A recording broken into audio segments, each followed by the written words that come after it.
हेडलाईन्सचे प्रायोजक आहे NBC bearings, लांब पळण्यासाठी। संजय धोत्रेंबाबतचं नाना पटोलेंचं वक्तव्य असंवेदनशीलतेचा कहर, माफी मागावी फडणवीसांचा ट्विट करत पटोलेंवर निशाणा।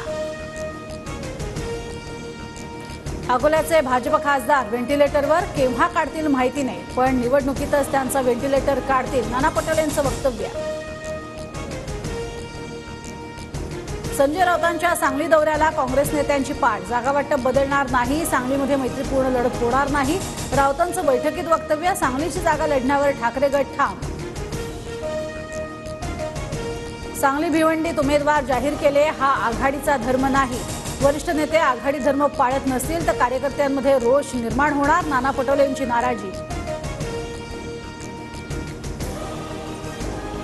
काँग्रेसच्या विशाल पाटलांना संसदेत पाठवण्याचे संजय राऊतांचे संकेत, विशाल पाटलांना संसदेत पाठवण्यासाठी पुढाकार घेणार, राऊतांचं वक्तव्य।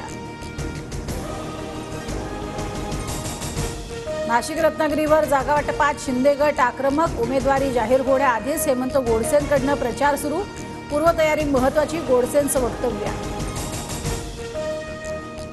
नाशिकमध्ये छगन भुजबळांसह हेमंत गोडसेंच्याही उमेदवारीला विरोध, भाजपच्या दिनकर पाटलांची भूमिका, दिनकर पाटील नाशिक बंद लढण्यास इच्छुक।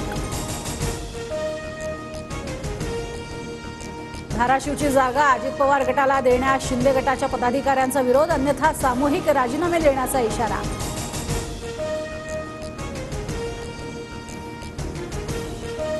सुनेत्रा पवारांसाठी शिंदे फडणवीस मैदानात, फडणवीसांची आज इंदापुरात जाहीर सभा, तर शिंदेंच्या संपर्क प्रमुखांना बैठका घेण्याच्या सूचना।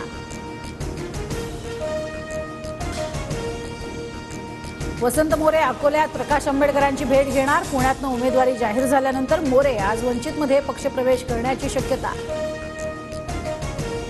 अभिनेता गोविंदा शिंदे गटाच्या उमेदवारांच्या प्रचारासाठी मैदानात, गोविंदा आज रामटेकमध्ये राजू पारवेंचा प्रचार करणार।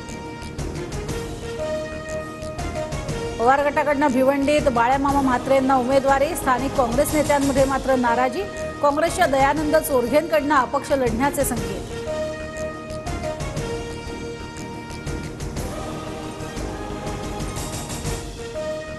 हेडलाईन्सचे प्रायोजक आहे एनबीसी बेरिंग्स, लांब पळण्यासाठी।